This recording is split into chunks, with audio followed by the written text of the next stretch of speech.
Welcome to another episode of program sports round up. मैं हूं नाज़रीन, आपकी मेज़बान रानी अंदलीब, और आज आप मिस कर रहे होंगे मेरी को होस्ट रोमैसा कुरैशी को। अनफॉर्चुनेटली उनको कुछ काम है जिसकी वजह से वो इस प्रोग्राम का हिस्सा नहीं बन पाए, लेकिन आज मेरे साथ मौजूद हैं senior sport journalist Mushtaba Hasan. और मुश्तबा को हम लाइन पे लेंगे और जानेंगे जो करंट सिचुएशन हो रही है मुल्क में और जो खेलों की दुनिया में हलचल मची हुई है उस पर बात करेंगे। मुश्तबा, कैसे हैं आप? ठीक हैं?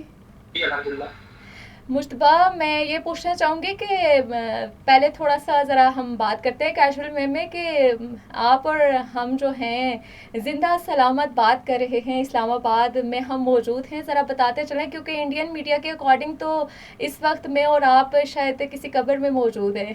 जैसे इंडिया मीडिया के मुताबिक हम इस वक्त बिल्कुल कब्र में जा चुके हैं और पाकिस्तान पे उन्होंने मुल्तान के समंदर पे जैसे कहा जाता है कि कब्जा कर लिए, जो मुझे भी कल पता चला कि मुल्तान के अंदर भी एक समंदर है। तो पाकिस्तान के हालात इस वक्त अगर देखे जाएं तो ऐसे ही है कि जब तक पाकिस्तान आर्मी आपके पास जिंदा है, आपके अवेलेबल है, पाकिस्तान आर्मी पाकिस्तान मुल्क में मौजूद है, तो हमें किसी चीज़ की टेंशन नहीं है। हम बिल्कुल बेखौफ इस वक्त सड़कों पर घूम रहे हैं, इसी तरह रेस्टोरेंट्स में जा रहे हैं, शॉपिंग कर रहे हैं, और उसी तरह जैसे मामूली ज़िंदगी जैसे मामूलात ज़िंदगी चल रहे थे उसी तरह ज़िंदगी बिल्कुल नॉर्मल चल रही है। तो हमारे पैनिक तो बिल्कुल भी नहीं देखा जा रहा अवाम में।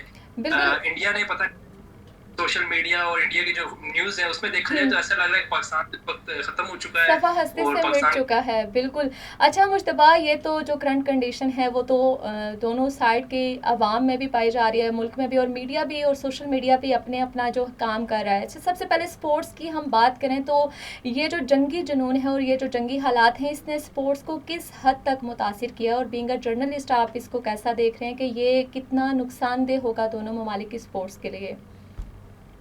देखिए, ये पहली बात तो ये हालात जो हैं ये किसी भी मुल्क के लिए साजगार नहीं है, ना पाकिस्तान के लिए ना इंडिया के लिए। हुँ। ना पाकिस्तान की आवाम किस तरह के हालात चाहती है और ना ही दूसरी तरफ भारत की आवाम जो है, जो आम जनता है, वो इस तरह के हालात चाहती है। इस हुँ। वक्त मेरे ख्याल से जो सिचुएशन है करंट, पहले पीएसएल का इख्तिताम हुआ। पीएसएल अभी 8 मैचेस बाकी थे, लेकिन दहशत ये हालिया सूरत हाल के बायस ख़त्म करना पड़ा। उसके बाद भारत अपने ही उसमें जंगल में फंस गया, और जिस तरह उन्होंने दंगल पाकिस्तान में सजाया था, जहाँ वो पीएसएल खत्म करना चाह रहे थे, वहाँ पे उनको अपना आईपीएल भी खत्म करना पड़ गया। तो मेरे ख्याल से अब देखा जाए तो इस वक्त दोनों मुल्कों के लिए अच्छी चीज नहीं है। आईपीएल का खत्म हुँ। होना भी अच्छा नहीं है, तो इस तरह पीएसएल का खत्म होना भी अच्छा है। क्रिकेट, क्योंकि सियासत और क्रिकेट बिल्कुल अलग है, खेल को बिल्कुल हुँ। अलग रखना चाहिए था। आपको पता है इंडिया में आईपीएल चल रहा है, पाकिस्तान में पीएसएल चल रहा है, तो आपको अगर कुछ करना भी है तो आप चीजों को देखते हैं कि आपके कई फॉरेन प्लेयर्स इस वक्त मौजूद है। पाकिस्तान में चले कम है निस्बतन, 6 टीमें थी हुँ। जिसमें हुँ। ज्यादा ज्यादा फॉरेनर्स होगा, लेकिन भारत में 15 टीमें, 10-12 टीमें, जितनी भी टीमें आईपीएल की हैं, तो हुँ। उसमें कम से कम 1500 से 2000 जो उनका फॉरेन प्लेयर है और ब्रॉडकास्टर वगैरह आए हुए थे।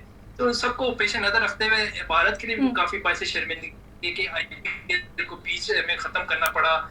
मुलतवी भी नहीं कर सके क्योंकि पाकिस्तान ने दुबई में पहले मेरे जमाने का फैसला कर लिया था। तो भारत के पास बिल्कुल नो ऑप्शन था। पाकिस्तान के जो है मोहसिन नकवी साहब, उन्होंने हुँ। बड़ा प्रोवक्त फैसला किया पीएसएल को दुबई शिफ्ट करने का, तो भारत के पास कोई ऑप्शन नहीं बचा। उसके बाद भारत को मजबूरन आईपीएल को खत्म करना पड़ा, और सबसे बड़ी बात यह है कि दौरान मैच उनको ये खत्म करना पड़ा। पाकिस्तान ने बहुत अच्छा और बड़ा टाइमली फैसला किया कि हुँ। मैच से पहले ही आगाह कर दिया कि पीएसएल जो है वो खतरात हैं उसको भारत की जानिब से। तो इस वजह से उन्होंने खत्म करके एक मुस्बत फैसला किया और एक अच्छी जो है आपको कहते हैं हिकमत अमली अपनाई कि फौरन ही दुबई को उन्होंने रिजर्व कर लिया अपने पीएसएल मैचेस के लिए। वो कि वो बाद में मुलतवी करना पड़ा उनको भी, क्योंकि लॉजिस्टिक इश्यूज है, प्लेयर्स का इशू है, फॉरेन प्लेयर्स जो है वो उनके लिए है। फिर इतने कम टाइम में करना नामुमकिन नजर आता था। तो मेरे बिल ख्याल से जो भी हुँ। है क्रिकेट के लिए एक बहुत ही गमगीन कह सकते हैं, जो क्रिकेट लवर्स हैं या क्रिकेट फैंस जो हैं या जो भी खेल को सपोर्ट करते हैं, उनके लिए एक अच्छी खबर नहीं है। बिल्कुल ऐसा ही है मुश्तबा, और मोहसिन नकवी साहब ने जो बरवक्त फ़ैसले लिए हैं वो भी मेरे ख़्याल से बहुत अच्छे हैं। और मेरे ख़्याल से पीएसएल थोड़ा इस पर बाजी ले गया है कि पीएसएल को हमने हमला हुआ उस दिन आप भी देख रहे हैं, और हमने भी देखा कि रावलपिंडी क्रिकेट स्टेडियम के साथ फूड स्ट्रीट में जो ड्रोन गिरा, और उसके बावजूद भी जो मैच हुआ मेरे ख़्याल से वो भारत के मुंह पे एक ज़ोरदार जवाब था पाकिस्तान की जानिब से कि हमने 10 ओवर करवा के मैच को ड्रॉप नहीं किया, हमने उसी दिन मैच किया है। इस बारे में आप क्या कहेंगे?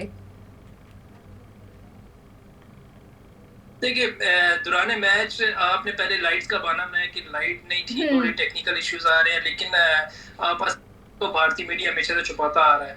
भारत में खौफ पैदा हो गया पाकिस्तान का। भारत ने अपना स्ट्राइक तो कर लिया, अपने जहाज गिरवा दिए, लेकिन उसके बाद जो भारत में खौफ था वो आपने धर्मशाला में देखा कि मैच के दौरान उनको मैच खत्म करना पड़ा और ग्राउंड को खाली कराना पड़ा। और जो इश्यू सामने लाए हम्म।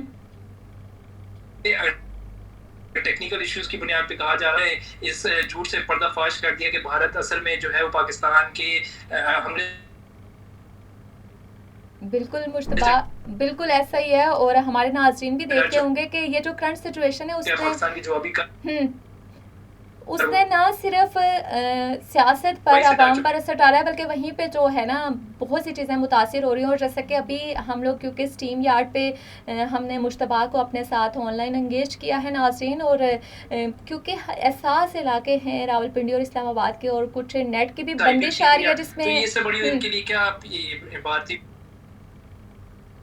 बिल बिल्कुल मुश्तबा, और थोड़ी बहुत आपकी आवाज़ भी कट रही है। और शायद हम इंडियन मीडिया के मुताबिक अगर हम कबर में प्रोग्राम कर रहे हैं तो इतना थोड़ा बहुत तो इशू चलता है कि थोड़ा सा इंटरनेट के सिग्नल भी बीच में प्रॉब्लम करें। एनी हाउ मुश्तबा, मुझे आपसे ये भी जानना है कि जो करंट सिचुएशन है उसमें पाकिस्तानी प्लेयर्स के जो रिएक्शन सामने आए हैं उनको आप किस नज़र से देखते हैं, और साथ ही साथ जो इंडियन प्लेयर्स हैं उनमें अगर सारू गंगुली की बात की जाए, और बहुत बड़े बड़े नाम हैं जिन्होंने बिल्कुल कतई ताल्लुक करने को कहा है पाकिस्तान से हर तरह के खेल को, तो इनको आप किस नज़र से देखते हैं? क्योंकि जंगें तो चलती रहती है, मेरे ख्याल से खेल को सियासत में नहीं लाना चाहिए था। क्या कहते हैं आप इस हवाले से? बिल्कुल आपने दुरुस्त फरमाया। पाकिस्तान जो खिलाड़ी हैं वो पहले एक आम आवाम के नुमाइंदा भी हैं, और जाहिर सी बात है शायद बिल्कुल अफरीदी ने जाके मुश्तबा, मैं आपसे रिक्वेस्ट करूंगी, और आई आर्मी फील से ज़्यादा हाँ जद्दी की बिल्कुल आई फील वेरी बैड कि यहाँ पे थोड़ा सा सिग्नल का इशू हो रहा है। मुश्तबा, काइंडली अगर आप मेरे इस सवाल का जवाब अगर आप दोबारा दे दें, क्योंकि थोड़ा बहुत इंटरनेट इशू जो है रावलपिंडी और इस्लामाबाद के इलाकों में चल रहा है नाज़रीन, जिसके बायस मुश्तबा जो हैं अपने ख्यालात का इजहार स्पोर्ट्स के हवाले से हमारे साथ कर रहे हैं कि ये जो करंट सिचुएशन है इसने ना सिर्फ आम आवाम को मुतासिर किया है, बल्कि खेलों के मैदान तक इस जंगी जुनून का असर पहुँच चुका है। और मोदी हुकूमत जो है अपने एक अज़ाम पे डटी हुई है कि हमने जंग हर हाल में करनी है, और खेल को भी सियासत का हिस्सा बना चुके हैं, जिसमें पीएसएल तो मुलतवी नहीं हुआ, लेकिन आईपीएल के मुलतवी होने की बहुत से ज़राओं से बात हो चुकी है। और आईपीएल को हालिया जो 4 से 5 मैचेस उसके मुलतवी हुए हैं उसमें 500 करोड़ का नुकसान हुआ है। और अगर हम देखते हैं कि पूरा टूर्नामेंट अगर मुलतवी हो जाता है, अगर नहीं हो पाता इस सर्टन कंडीशन के बायस, तो ना सिर्फ उनको नुकसान होगा बल्कि जो स्पॉन्सर हैं वो भी परेशान बैठे हैं। नाजरीन, हमारे साथ लाइन पे मौजूद थे Mushtaba Hasan, senior sports journalist, और due to some certain internet issue उनकी जो गुफ्तगू है हम मज़ीद शामिल नहीं कर पाए, लेकिन आई होप जो हमारा छोटा सा तज्ज़िया है आपको अच्छा लगा होगा।